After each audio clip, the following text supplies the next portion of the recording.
The way I see it is when we don't step into these automatic assumptions and biases, it requires a heck of a lot more of us. For sure. And that's why it's hard work.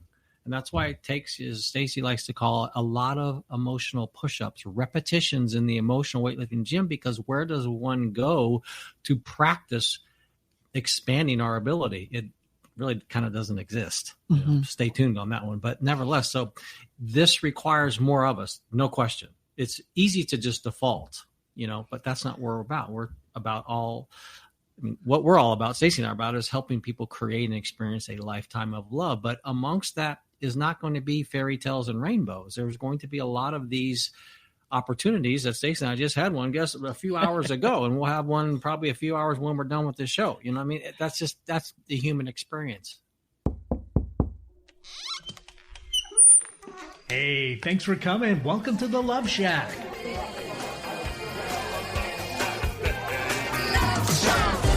Welcome back inside the Love Shack. We are your hosts, Tom and Stacy Bartley, and today in the Love Shack, we're exploring how we weave stories to help us make sense of the world, and most specifically in our relationships. We share these stories with the people that are closest to us. And what's interesting is we'll also fight to defend these stories within us as well.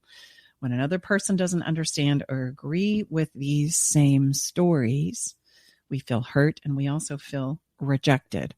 So, babe, I think we got to start this conversation by exploring more about the movie, where it comes from, and why it is we develop these stories. I just said movie because that's what we call it in my work. We call it the internal movie, but it truly is the story, the narrative that we compile with inside of ourselves that simply makes sense of the experience that we are having as an individual, unique human being.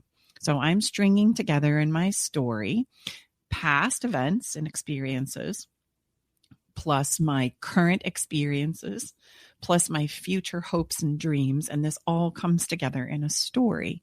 And if you think about it, we all have a story. Like if somebody was to ask you how your day was, or how the kids are, or, what's going to be your next career move, or let's talk about your investments. Let's talk about your relationships. Let's talk about how your kids are doing. We talk about these things, right? And anytime we start saying, okay, this is what happened, and I think this is what it means, that's our story or our internal movie at play. So we all do it. It's very human of us. And we can't even get away from this when we sleep, because we dream, right? We're creating those stories and those narratives, working a few things out. And so this is what we mean when we talk about how it is we weave a story to explain why I might be struggling in my relationship, why I might be feeling the way that I feel or hurting. And this is also where we start to talk about the reasons why I'm hurt is because you did this and that, or you didn't do this or that. I start making sense of, and I might even start weaving a story that's not even rooted in truth, because I'm simply jumping to assumptions and conclusions, which is what we want to talk about today. We want to talk about all the incredible, well, no, we're not going to talk about all of them. There's many as human beings. Let me just be honest. I said the word all. That's not what I meant to say. We're going to talk about a handful of the most popular cognitive distortions in our relationships today. Because as I weave my narrative, as I put together my internal movie, there is going to be some bias included in it. And these are things that can create flaws in our personal stories. And the kicker, babe? The kicker is that they seem like they're so spot on. Like we defend these. We go to bat for these.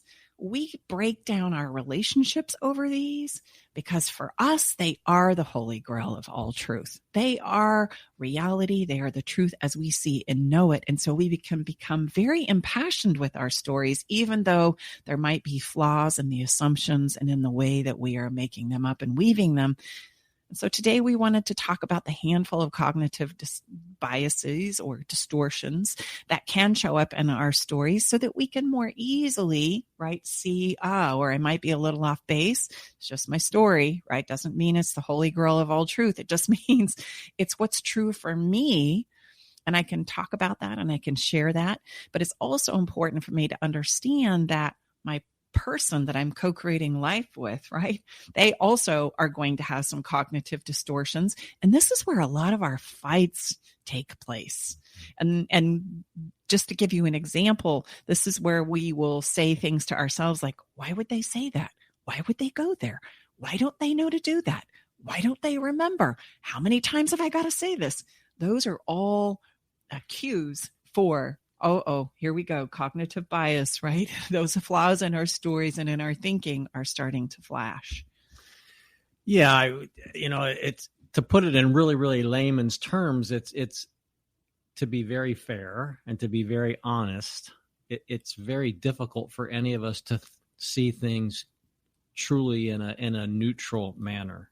I mean, that's just not how life works. So everything that Stacey just described, maybe in a more technical vernacular, the bottom line is everything that we are experiencing is being thread through our internal movie. We say internal movie. It's just because people can get their arms around it. There's, more of a psychological, intellectual, term for that. But so, yeah, and then we're having this experience, and then our partner, husband, wife, spouse, significant other, whatever, is having his or her experience. And so just think of, like I always say, there's two tops spinning in their own worlds, and then we're supposed to just come together and have this happily ever after, wonderful life. It's like, you'll hear us talk about that. That's a great story. But man, and so yes, these things that are kind of closest and nearest and dearest, oftentimes there's about 8 of them that we in our body of work, finances and religion and children, and there's some hot ones there. There's a lot of story. So when people are coming together, you're navigating some places of huge differences, and we have a hard time accepting those differences because they're almost like we're being attacked to the core of who we are. Mm-hmm. Well, the interesting thing to note about your internal movie, your story, is that you're the only one that's seeing that story. Like, you are literally in a movie theater inside the mind that you possess, and you are creating a narrative that is absolutely true for you and valid and spot on for you, but it may not be the same for anyone else, i.e. your partner. They're having their own individual experience as well. And this is where you'll start to see things like, why do you do that? How many times have I got to tell you? Because we're all having a very different internal experience, and the way we think it needs to go and the way we feel like it should go is according to our own personal narrative. And we have a tendency to want to make people be like us, to think like us, to be like us. And yet that's entirely possible. We also like to do the other thing where I know what you're going to do. I totally know what you mean when you say or do that, or you have that look on your face. Don't tell me otherwise, right? These are all examples of these cognitive biases and flaws that can start showing up in our conversations. And then we build on those as though they are the truth without realizing actually they're flawed. And I'm just going to be honest with you. This conversation today may challenge you, but if you will listen really with an open mind, I guarantee you there's going to be some places where it is really going to set you free. The reality is we all have biases. In fact, we are going to live those biases day in and day out because it's so much a part of how our brain works and how we operate as human beings.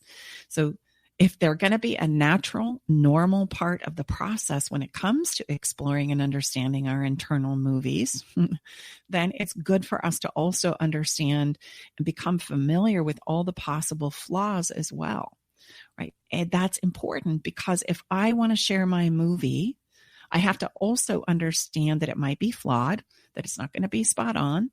There's going to be places where it's a little off base. I want to vet those out with my person. And then I also have to give my person the time and space to have their own internal movie and to do the same with me. And it's a funny thing when we start sharing movies, right? It's like, if I take the time to understand your movie, yours is going to get contagious and get all over me, and I'm going to lose my own place. I'm going to lose my own narrative.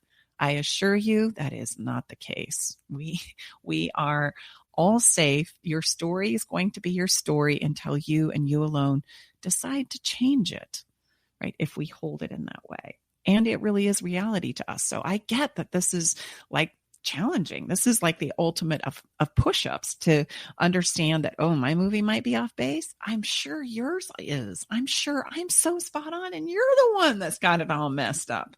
And round it goes in most of our communications and conversations as a couple. And this is where we get stuck. Okay. So the first thing is, if you can, take a breath and just allow people to understand that sharing our movie helps us feel heard. It helps us feel validated. It helps us feel like, okay, you value what it is I have to say, even though you may not agree. And that's a good place for an emotional push-up, right? And then as the conversation progresses, we can start to uncover some of these cognitive biases or flaws in our stories, right? And I just want you to open up and take a ride. And I hope that this is going to put a smile on your face where you kind of go, oh my gosh, I do that. Oh my gosh, because it's true for all of us. It's not right, just true for some of us. No one is exempt.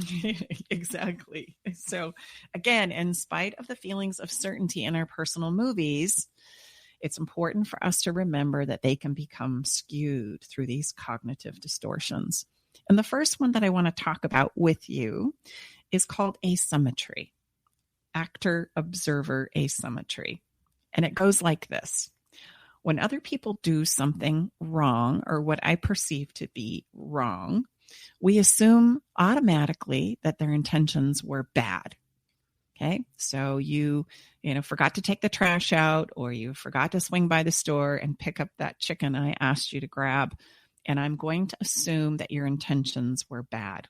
I'm going to assume that you don't care, that this relationship isn't valuable. You seem to be able to remember everything for everyone else, but it seems to me that when it comes to me, you forget again and again and again. So I automatically assume through this bias that your intentions are bad. They're ill-intended. But when I do the same thing, I am going to, of course, I'm not doing it for that purpose. Of course. You know that it's right, appropriate. It's okay. It's not ill-intended, right? And this is a very common one in our relationships. And in fact, it's so common that for Tom and I, it happened just this morning as we were coming home from CrossFit. Honey, why don't you go ahead and tell the story? It didn't really happen. No. So we come home from CrossFit. Our coon dog is very excited to go for a walk. I had to do something quick on the computer. So I asked Stacy if she'd just give me a moment or two. And it's probably more than a moment or two, is several more moments. It's probably like 15 minutes. Well, yeah. Maybe 10. But at any rate. Okay. And Stacy was very patient. And then I said, okay, I'm ready. And then I came out to our living room, and it was taking a little bit longer after I had finished what I needed to get out the door walking. And I said, come on. And Stacy was very nice and said, honey, now wait a minute. I just was waiting patiently for you as you had asked. And now can you just please give me a moment for me to gather my sunglasses? And it was a very... My coffee cup? You're right. I wasn't a lot out. Oh, and then I said, well, yes, I was, I reminded her that I was doing something more important than what I was doing while I was waiting for her. I was working. Therefore, he was entitled to work at the desk because he was working, and I should just be patient and wait for as long as it takes. And then when the roles were reversed and she wasn't working, she was just not using her time wisely enough, in my opinion and vantage point. He couldn't give me the 30 seconds. We're literally talking 30 seconds maybe. To gather my glasses and my cup. And he's like, oh, come on. That is an asymmetry cognitive distortion, right? That is, okay, when I do it, you should understand, and I'm entitled to do it. And when you do it, right, it's not of good intent. You're misusing your time. You're misusing, right? And now I get to tell you, hurry. Come on. I've been waiting too long. It's a great example of that. Let's move on to another wonderful favorite, a confirmation bias. Oh, boy. Ooh. We could spend the rest of the show on this one. This is the tendency to only seek out views and attributes that reflect our own. A A great way to explore confirmation bias is just ask yourself, are all of your friends like you? Do you believe in the same things? Do you have the same spiritual, religious practices? Or even similar? And rather, Do you pride yourself on raising your children or running your households the same? Do you have the same political views? Right. And this is where our confirmation bias can start wreaking havoc in our relationships and in our families, right? Especially around the politics, et cetera, right now. It's a confirmation bias where we only seek out things that we believe deep down are true, and we're unwilling to hear anything to the contrary. Well, I have a really good one here. I mean, or you say you hold yourself in a certain manner, and you would literally bet your life that would something outside of those standards wouldn't happen. Mm-hmm. Well, I have a really good one here, and I'm going to disclose it publicly. So, drum roll. If you've followed us for any period of time, you also know I've been a real estate appraiser for many years. And, a couple months ago, I was out on a Saturday and had some conversation with the listing agent of this home and said, scheduled the appointment on a Saturday and said, if my clients are not there, they're where you're coming, just go ahead and use the lockbox, which is a little lockbox that I am a member of the association. Just let yourself into the front door. So I pull up, and I've appraised about 13,000 houses in 25 years. So I've been, kind of through this thing a few times here and there. So drive up, good Saturday morning. I like Saturdays because they're kind of quiet, not too many people out. Everyone's lower key, no one seems to be in a rush. And so, I pulled up to my house. I think, gosh, there's a car there. The agent told me that they would be most likely gone. But I said, let me just go ahead and, ring the doorbell. And I did. And no one came. And so I went around to the side, got my key to the home out of the lockbox and opened up the front door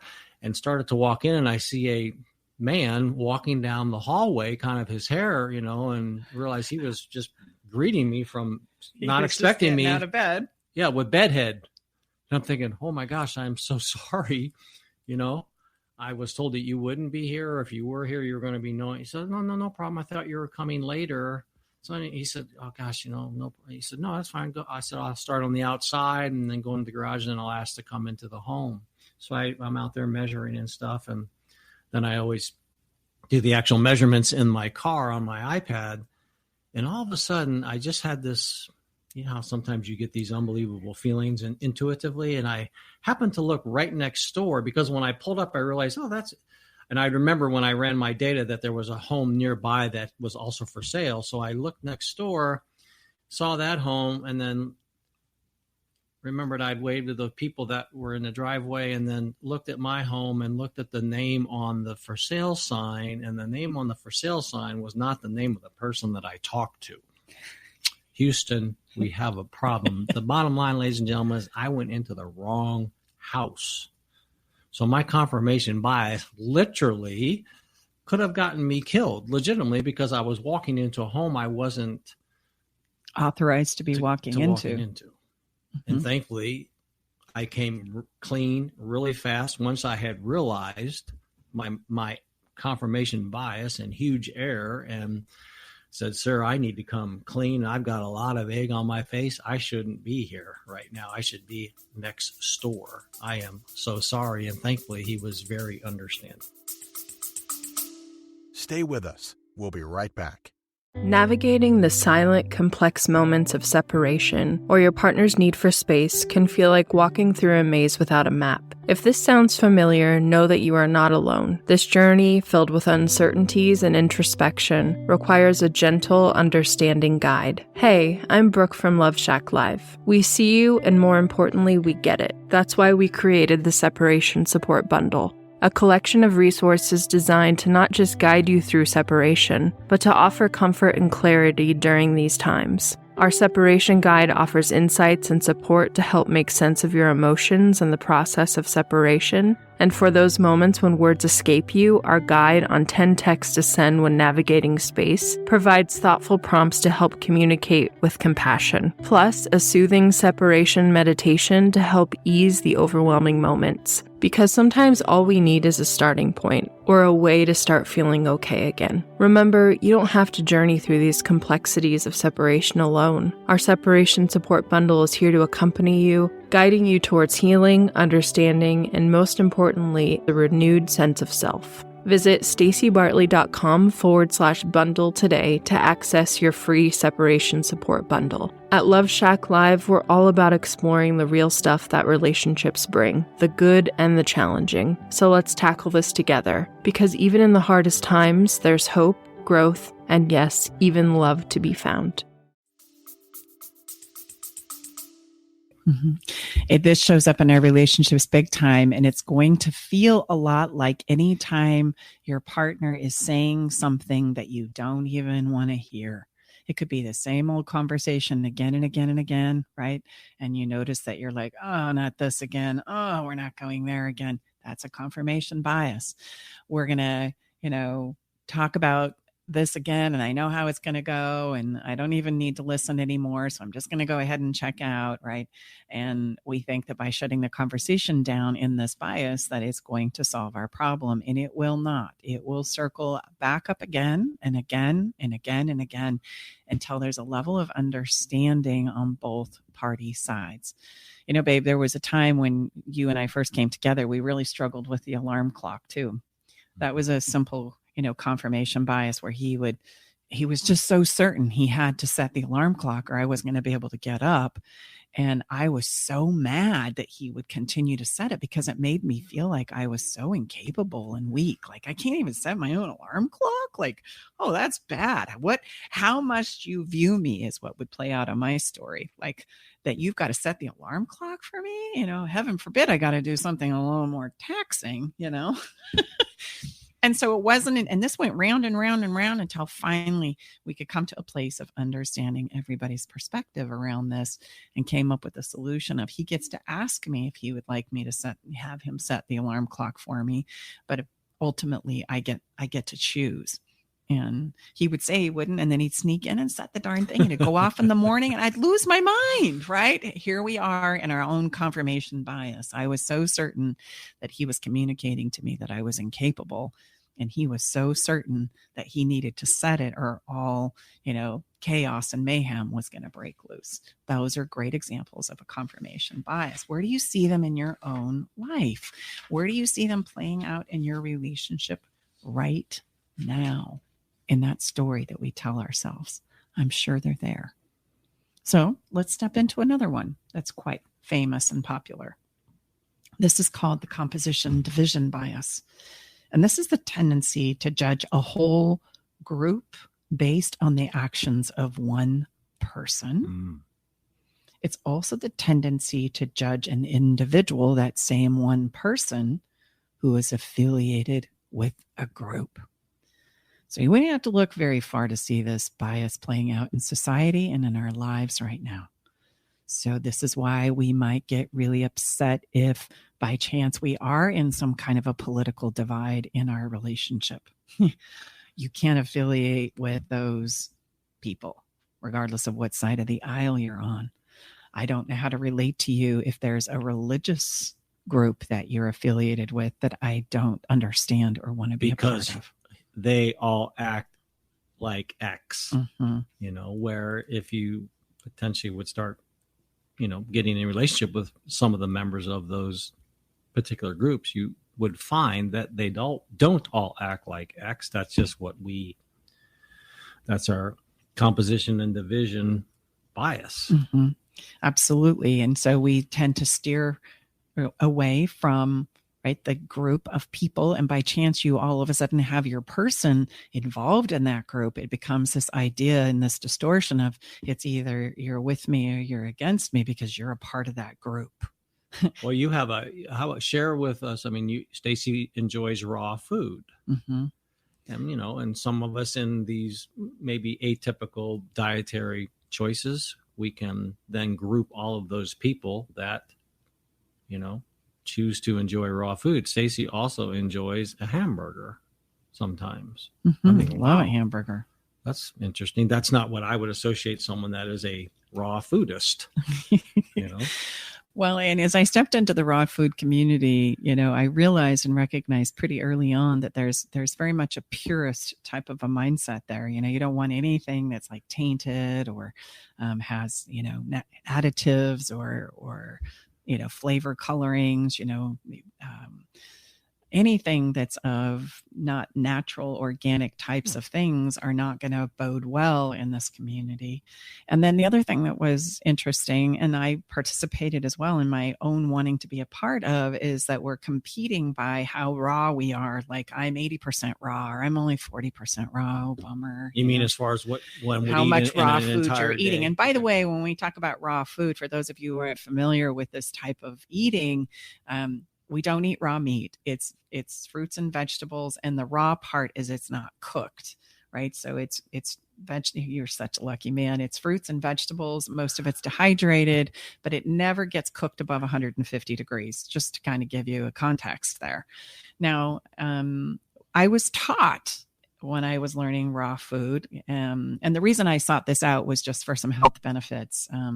I did it with a sister of mine. She had been diagnosed with colon cancer, and we were really looking for some healthy ways to kind of like turn our health and our digestive problems in our family genetically around.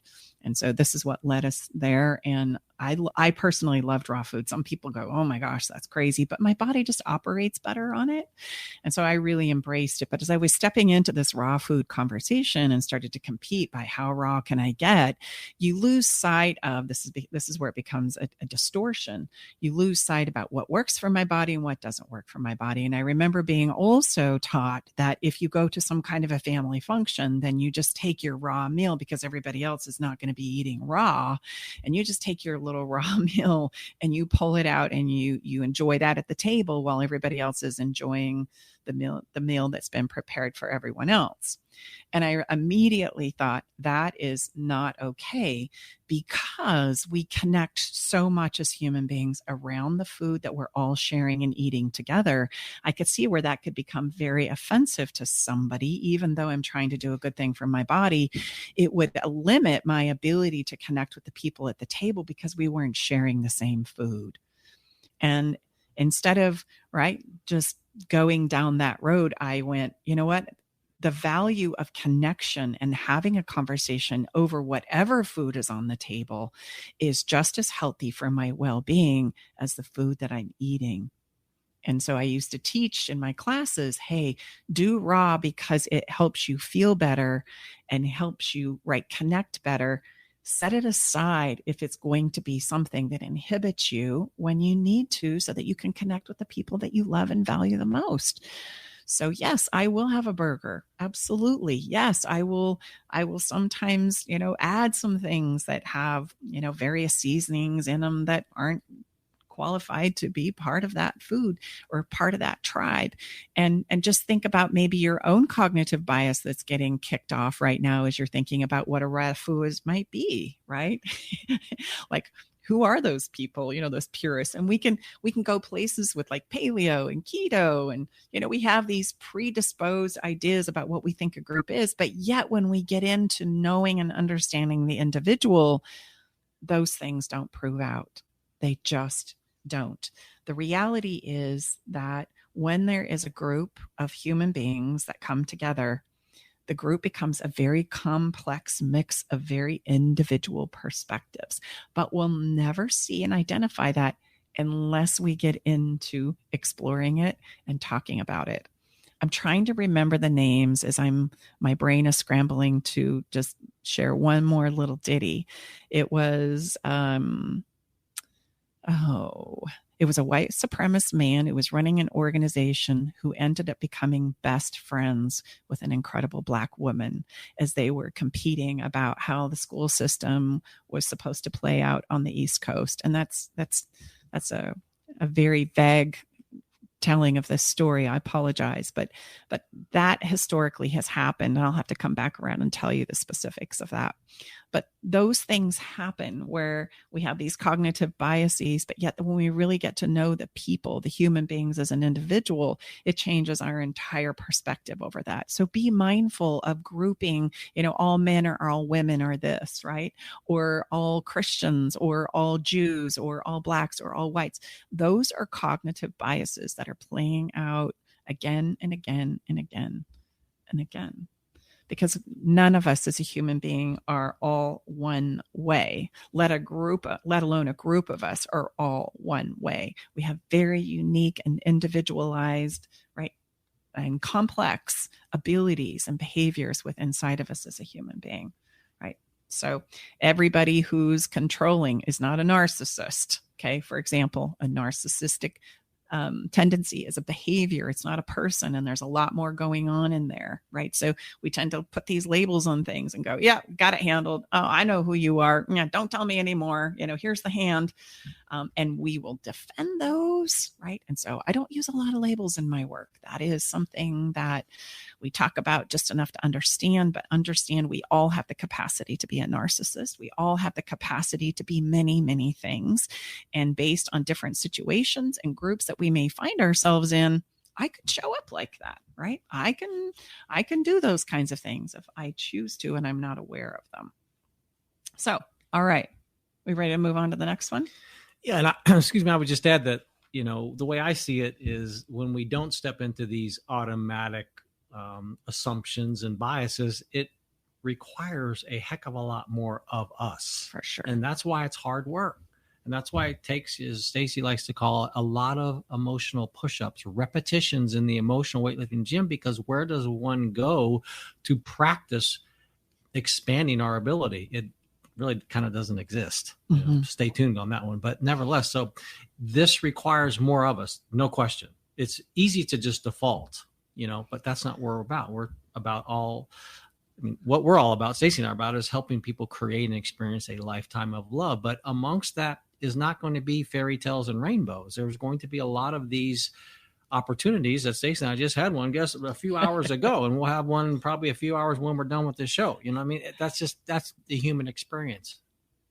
So let's talk about the salience bias. The salience bias. Our tendency to focus on what causes an emotional reaction, regardless of whether or not it is relevant or likely to happen or will happen again in the future. And the greatest example in our relationships is, quite frankly, some form of betrayal or infidelity that happens in our relationship. Big one, because the idea of this bias is you've done it once, you'll do it again. And that is a cognitive bias. And we forecast into thinking, oh, it's going to happen again because you already did it. It's going to happen again. It's going to happen again. And that's the place or the bias that we live from, which makes it very, very difficult for us to move on from disappointment and messes, right, that we create in our relationships. They happen. It did happen. But the inability to stay rooted in this cognitive bias does not allow us to go forward. Instead, it kind of sets the benchmark of what's possible in our relationship, and we won't allow ourselves to take another chance and go forward. And here's the thing I want to reassure you with in this cognitive bias. If it's going to be a problem, I rest assured that it will show up in the future. You don't have to worry about it, right, happening again. We can let that go, clean it up as best we can, because if it continues to be a problem in the relationship after applying our best attempts to solve it and to understand it, it will show up again in the future. And then we'll address it right then and there and not 1 second sooner.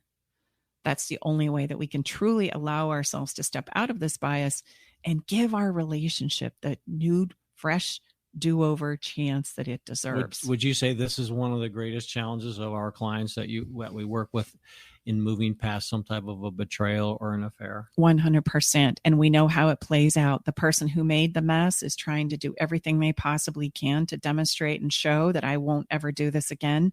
And the other person is constantly accusing them of doing it again and doing again. And if you haven't done it again, you're going to do it again. So I'm going to continue to push you away, make you pay, right?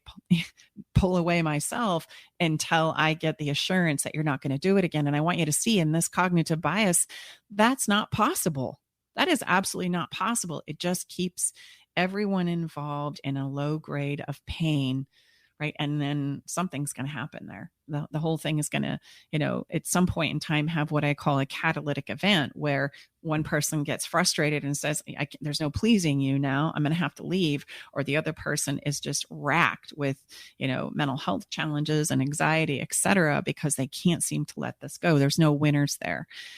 the best thing to do is recognize and understand you are in a cognitive bias. And just because it happened once does not mean it's going to happen again. And in fact, you can not worry about that and just allow yourself to show up and do what it is you want to do to create a better relationship. And if it continues to be a problem, it will show up again and we'll address it then, but not a second sooner. Otherwise, you're almost taking that focus and you're ensuring that it will happen again. You're ensuring that that relationship will not last, will not make it. And this is why most couples struggle with getting over some form of affairs or infidelity. It's because of this cognitive bias, right? So then there's a negativity bias. And this is where we pay more attention to the things that are negative instead of the things that are perceived as positive, right? It's like this idea of, gosh, if we're going to make up a story, why is it that it's always kind of a, get your popcorn, get your Coke. This one's going to be a horror flick and really kick your fanny, instead of, hey, let's create the best possible thing that could happen and let's pursue and let's go there. There's a whole piece of our work that we talk about when we're trying to solve the problems in our relationships. What we tend to do is go to the don't want. And we could write volumes and lists, right, of what we don't want and what doesn't work. We're so tuned into, most of us as human beings, with this bias. We can even walk into a room and we can go, that's a problem, that's a duh. And we can judge it. We can walk around a coffee shop and go, oh, that's a problem. That should be cleaner. That person doesn't know what they're doing. I mean, and we rehearse this so much that it's really well formed in our brains and in our cognitive thinking. The problem is that we don't ever think about what it is we want instead. And so we tend to bang around on the problem, and we can, bang around on it only so much without realizing we're not moving forward. And we won't move forward until we can take that don't want and say, this is what I do want instead. Now, that's a powerful place to be, because then I can advocate for it. But this negativity bias keeps us stuck in thinking if we just rehash the problem one more time, if we just decide and get to the bottom of who's to blame for this and who did it wrong, somehow it's going to set us free. And it's so just, as you take this journey with me, recognize, let's say you got to the bottom of it, and let's say you figured out who was to blame and what the mess was about. And now what? Like, now what are you going to do? Well, it doesn't solve anything. That takes me to, in this process that Stacey's talking about, it's do, want, and don't want. And I many times I can think back, and when we get to this do, want, literally you have this blank stare, and myself included, because we have so much bias towards negativity. So what we often do, well, then we start with the don't wants, and then you can just help the client flip it, right? So it's fascinating, because once we get there, then you can just flip it to the positive opposite side of the spectrum, so to speak. 100%. And then you can advocate it, and you can brainstorm it, and you can strategize it, and we can actually move forward. As long as we're banging on the problem over and over and over again, it doesn't ever take us anywhere, and we get lost in this negativity bias. This is also why on social media and news outlets and those kinds of things, negativity is so sticky, we can get lost in it. And, I like to say, okay, if this is what you see is not working, what do you want to do differently then? Be the solution. Be for something instead of against something. It's a much easier place to go, especially when we're solving the challenges and problems that we face as lovers. We can only bang around on the problem to such a degree that it helps me get to a place of knowing what it is I do want.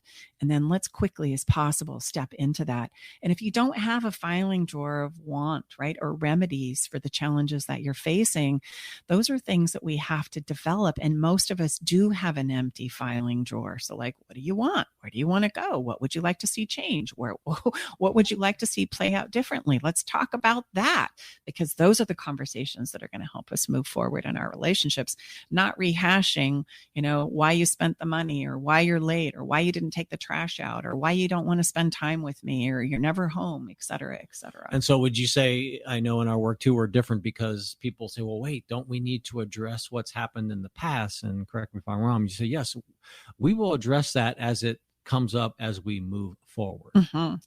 Absolutely. We don't have to go digging for it. It will pop up if it's still a problem. So we'll address it then. And the past, right? What didn't work in the past really helps me see clearly what it is I want to adjust and do to go forward. So there's value there. And that's oftentimes what we step over. There's value in knowing, okay, that didn't work. But we don't take it the next step and say, well, what would work? What would we like to see happen? We just keep talking about the negative bias there. So we have one more that I want to slip in here with the few minutes that we have left for our heart of the matter.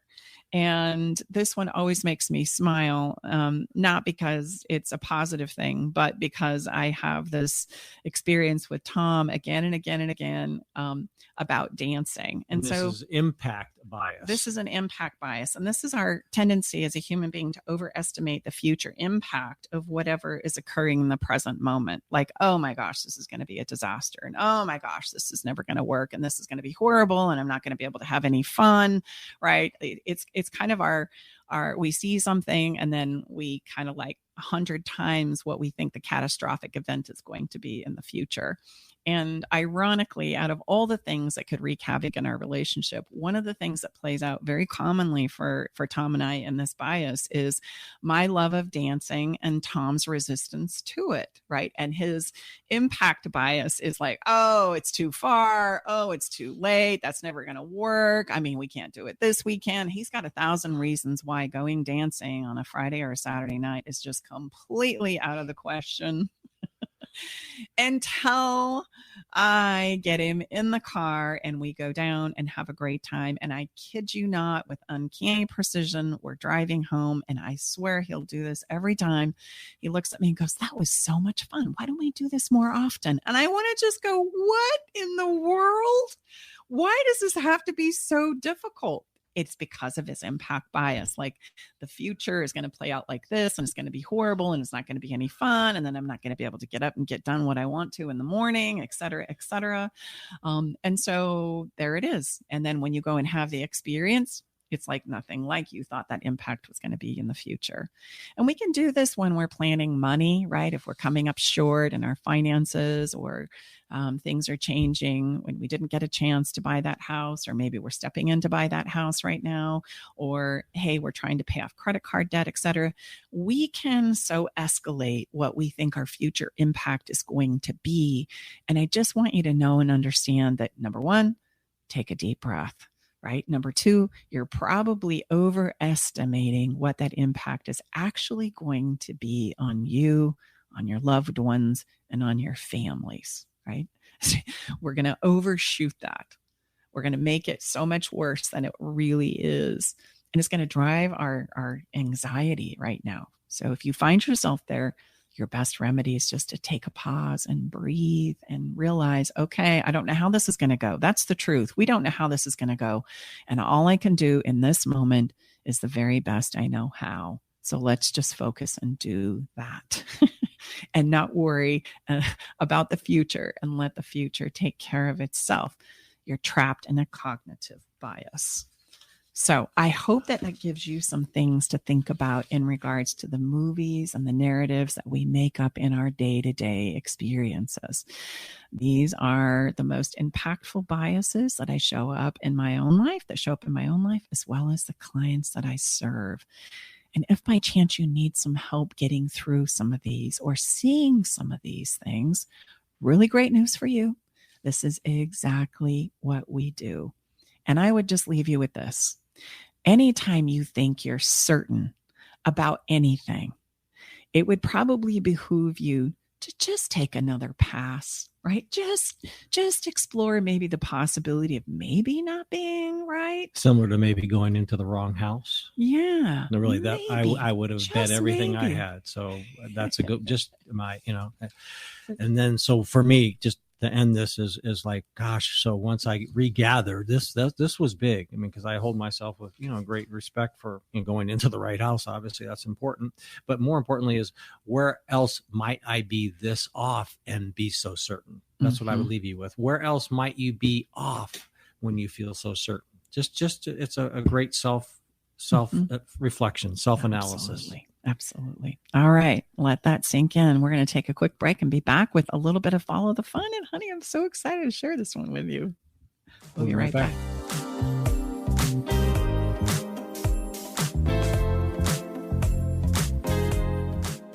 Hey, babe, did you know that the average couple spends only 2 hours a day with each other? And the majority of that time is spent eating, watching TV, and surfing social media rather than connecting with each other. And if children are involved, my gosh, it's even less time than that. I know, babe. That's why you created our conversation cards for connection, because they're the perfect conversation starter. So the next time you're sitting on the couch, rather than turning on the TV or grabbing your phone, pull out a card and get ready for some good old-fashioned laughter and love and connection. Yeah, you can get your cards at StaceyBartley.com. Want to hear something different from talk radio? Keep your dial on Alternative Talk 1150. Welcome back inside of Love Shack. We're going to step into a little bit of fun. And I don't know what the fun is. I typically don't know, just so you know. I know Stacey's cooking up.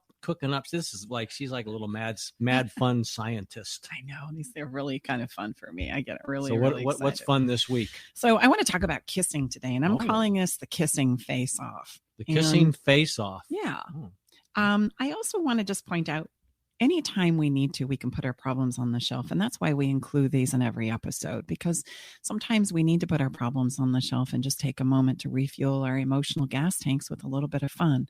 And there's no better way to do it than this. And right? I just might throw in, that might challenge one of our biases, like, oh, no, we can't be talking fun. And Stacey does this a lot to me, like, oh, we're not a Sunday night go to an outdoor concert family. Sunday night is we stay home and think about our week. And we just went to an outdoor concert last Sunday. So again, this can maybe be a very strong challenge to one of our strongly entrenched biases to have some fun. Can't have any fun. I got problems. Well, guess what? Problems are going to be there. You can set them on the shelf. And have a little fun. In fact, you must, or you're going to run out of gas. So, and there's nothing like, kissing. I mean, we think about it, that's what brought us together. Those, for most of us, are the first experiences that we had of like stepping into this, sensuous pleasure of kissing when we were teenagers and maybe college, Hopefully adults too. Yeah, absolutely. So kissing, it takes us to that place, and we don't have to push it any further. We can kiss for the sake of kissing, which is what I want to encourage you to do. I also want to remind you that kissing can be done in many ways and in many places. And so I've turned this into a little bit of a get to where have some fun and play it out like this. I'm going to give you a simple kiss, and then you're going to give me back that simple kiss, but you're going to add something to it, like a light peck on the cheek. And so then it becomes my turn again, and I go a simple kiss, a light peck on your cheek, and then I add something to it. And then you have to remember that and then do it back to me. So then, and you can start to see where this is going to become complex. This is going to absolutely turn into not only an ability to kiss and kiss a lot as we play this out, but it's also going to challenge me to remember and to think about, okay, you did this and this and this, and now get creative and use your imagination, and I'm going to add this to it. And it makes for wonderful kissing and a lot of fun. And you can also even just turn this into a bit of a competition. If you want to say, okay, whoever loses this has to make dinner tonight or do the dishes, right? You can absolutely sit down on the couch, do 3 rounds, because you want to win the best out of, 2 out of 3. So I would recommend you do 3 rounds of this and then just take it as far as you can. I want to leave you with some help in the imagination creativity department. I want you to remember butterfly kisses. I want you to remember Eskimo kisses. Does everybody know what those are? Do you know what those are, Tom Bartley? Is that? You can show me when we're done. Okay. I don't know if I know what's the one with your eyelashes? That's a butterfly kiss. Okay, An Eskimo kiss is when we rub our noses together. Okay. Yeah. Vampire kiss. Do you know what that is? No. It's where I bite you on the neck. Oh. Where I kiss your neck. Ooh, yes. And don't forget the drag your tongue across my lips, right? Kind of thing. I'm looking at you, Mr. Bartley. We're going to play this when we're done. Has his hand on the mute switch right now. We're going to go 10. We usually eat after we record here, and whoever loses this, right, is going to fix the meal. Okay. Deal? 2 out of 3. I'm not doing it. Yes, you are. Hey, and if by chance you're feeling like this is out of reach in your relationship, right, or you have some cognitive biases around this, that's a great sign that maybe we need to get some help. right? We want to be able to kiss and enjoy and explore these things with inside of ourselves with our person. And the only thing that's ever going to stop you is you. So as we wrap up this episode, we also share with you a song that we've picked for the episode itself. And today's song is one of my favorite singers. Her name is Adele, and she has a beautiful new song called Go Easy on Me. And I chose this song for our episode because of our cognitive biases. We can fall into, and in fact, it's going to be inevitable that we do, things that we feel out of control of, but they yet have the power to change the trajectory of our entire life. And she says in the song, there isn't any room for things to change now. We're both so deeply stuck in our ways. And that's what can happen in our cognitive biases with each other. And so she's asking, please just go easy on me. And if I could impress upon you, we all need just a break, a breather, to be given the assumption that I'm not poorly intended, but that I'm here and continue to show up in this relationship because I do care. And ironically, the more I do care as a human being, the more these biases play out, the more fear, insecurity, and doubt starts to show up inside of me and inside of my relationship. So go easy on me and your partner. And gosh, if there's something that you would like us to talk about or some questions that you have as a result of this episode, please don't hesitate to reach out to us. Tom and I are very committed to having the conversations that are meaningful and helpful to you in your own life and in your own relationship. So reach out to us and know what those are. We would love to hear from you very much so. So any final words? No, I would say that this hopefully has really challenged you in a good way. And again, none of us are exempt from these biases. It's how life is lived. So number one, just have that awareness, hopefully is very helpful for us. And then number two is, like Stacey said in the song, we'll listen, powerful song, but just give your partner, give your family, give your children some grace and some ability to be vulnerable and some space for that to happen. And then, again, I think of a wonderful visual that we have in our work where we think everyone is at the movie with us, but we have a picture, and maybe we could have that in our show notes, to where the only one in the movie is just you. And so we're the only one in our movie, in our close, spouse, husband, partner, children. They're having their own movie internal experience. And so the magic is to create the space to where we can each share those movies in a way that doesn't trigger each other. And if you're all triggered, sit down and do the kissing face off. I promise it's going to put a smile on your face and help you feel a little bit better. But I mean, it's this is the sweet spot. If I say the thing that Stacey and I are good at, it's this, and it comes through lots of practice. Mm-hmm. Absolutely. Hey, a special thanks to you, our listeners. Help us spread the word. It's been great to be here with you today. And we're going to send you off with the big hug and a kiss. I wish. Absolutely. Great to be here with you guys. Come on back next week and join us for another episode of Love Shack Live. We'll be here. See you soon. Bye-bye for now.